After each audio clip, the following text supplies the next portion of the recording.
Welcome to hidden cook channel.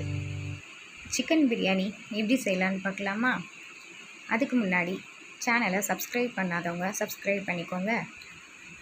தேவையான ingredients எல்லாம் ஸ்க்ரீனில் இருக்குது, நோட் பண்ணிக்கோங்க. தக்காளி, வெங்காயம் எல்லாம் கட் பண்ணி எடுத்து வச்சுக்கோங்க. சிக்கனையும் க்ளீன் பண்ணி வச்சுக்கோங்க. அதுக்கப்புறம் ஒரு மிக்ஸி ஜாரில் 10 சின்ன வெங்காயம், 1 டேபிள் ஸ்பூன் சோம்பு, 1 டேபிள் ஸ்பூன் கசகசா, பட்டை, கிராம்பு, ஏலக்காய் இது மூணும் சேர்த்துக்கோங்க. சேர்த்து நைஸாக அரைச்சி எடுத்துக்கோங்க. பேஸ்ட்டு கன்சிஸ்டன்சி வர வரைக்கும் அரைச்சி எடுத்து வச்சுக்கோங்க. அதுக்கப்புறம் ஸ்டவ் ஆன் பண்ணிட்டு ஏதாவது ஒரு பாத்திரம் வச்சுட்டு நல்லா ஹீட் ஆனதும் ஆயில் ஊற்றிக்கோங்க. அதுக்கப்புறம் கொஞ்சம் தேங்காய் எண்ணெய் ஊற்றிக்கோங்க. தேங்காய் எண்ணெய் யூஸ் பண்ணால் ஸ்மெல் நல்லாயிருக்கும், டேஸ்ட்டும் நல்லாயிருக்கும். அதனால் தேங்காய் எண்ணெய் யூஸ் பண்ணிக்கோங்க. எண்ணெய் நல்லா ஹீட் ஆகிற வரைக்கும் வெயிட் பண்ணுங்கள். நல்லா ஹீட் ஆனதும் கட் பண்ணி வச்சுருந்த வெங்காயத்தை சேர்த்துக்கோங்க. அது கூட வெங்காயம் நல்லா வதங்குற வரைக்கும் கிண்டிட்டுருங்க. அதுக்கப்புறம் அது கூட கொஞ்சம் உப்பு, கல் உப்பு சேர்த்துக்கோங்க. வெங்காயம் நல்லா வதங்கினதும் தக்காளி சேர்த்துக்கோங்க. கட் பண்ணி வச்சுருந்த தக்காளியும் சேர்த்து நல்லா மிக்ஸ் பண்ணுங்கள். தக்காளியும் நல்லா வதங்கட்டும், அது வரைக்கும் வெயிட் பண்ணிகிட்ருங்க. அரிசி எடுத்து வச்சுருந்தோம்ல, அதை நல்லா ஊற வச்சுக்கோங்க. களைஞ்சிட்டு ரொம்ப ஊறிடாமல் கொஞ்ச நேரம் ஊற வச்சுக்கோங்க. தக்காளி கூட சில்லி பவுடர் ஆட் பண்ணிக்கோங்க. வீட்டிலே ரெடி பண்ண சில்லி பவுட்ரு. 3 பச்சை மிளகா சேர்த்துக்கோங்க. அதுக்கப்புறம் மல்லி, புதினா, பிரியாணி இலை 3த்தையும் சேர்த்துக்கோங்க. நல்லா மிக்ஸ் பண்ணிக்கோங்க. நல்லா வதங்கினதுக்கப்புறம் அது கூட ஜிஞ்சர் கார்லிக் பேஸ்ட்டு சேர்த்துக்கோங்க.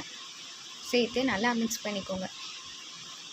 ஜிஞ்சர் கார்லிக் பேஸ்ட்டு ஸ்மெல்லு நல்லா போகணும், அதனால நல்லா வதங்கணும். அதுக்கப்புறம் நம்ம ஆல்ரெடி அரைச்சி வச்சுருந்தோம்ல பேஸ்ட்டு, அதையும் இது கூட சேர்த்துக்கோங்க. சேர்த்து நல்லா மிக்ஸ் பண்ணுங்கள். மிக்ஸ் பண்ணிவிட்டு அது கூட கொஞ்சம் தயிர் சேர்த்துக்கோங்க. தயிரும் வீட்டில் ரெடி பண்ணது தான். நீங்கள் வீட்டில் ரெடி பண்ணது இருந்தால் யூஸ் பண்ணிக்கோங்க, இல்லை கடையில் கூட வாங்கி யூஸ் பண்ணிக்கோங்க.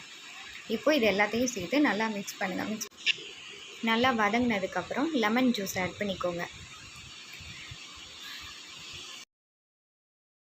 எல்லாம் நல்லா வதங்கினதுக்கு அப்புறம் சிக்கனை ஆட் பண்ணிக்கோங்க. அது கூட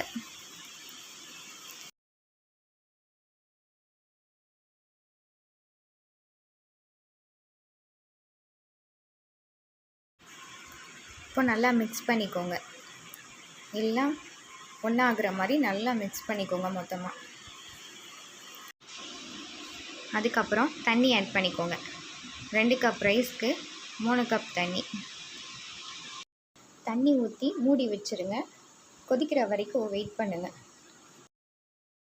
இப்போ நல்லா கொதிச்சிடுச்சு. இது கூட ஊற வச்ச அரிசியை ஃபில்ட்ரு பண்ணிவிட்டு சேர்த்துக்கோங்க.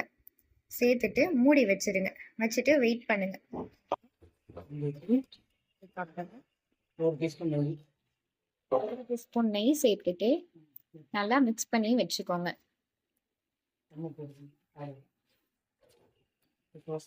ஒரு தோசை கல்லை சூடு பண்ணி வச்சுக்கோங்க. இதை நல்லா மிக்ஸ் பண்ணிட்டு இதை மூடி வச்சுக்கோங்க. அந்த கல் ஹீட் ஆனதும் இதை தூக்கி அதில் வச்சிருங்க. நல்லா மூடி வச்சிருங்க. ஒரு 10 நிமிஷம் கழிச்சு திறந்து பாருங்க. இப்போ ஒட்டாம குலையாம பிரியாணி ரெடி. இந்த மாதிரி நீங்களும் ட்ரை பண்ணி பாருங்க. ஒட்டாம குலையாம பிரியாணி கிடைக்கும். வாங்க சாப்பிடலாம்.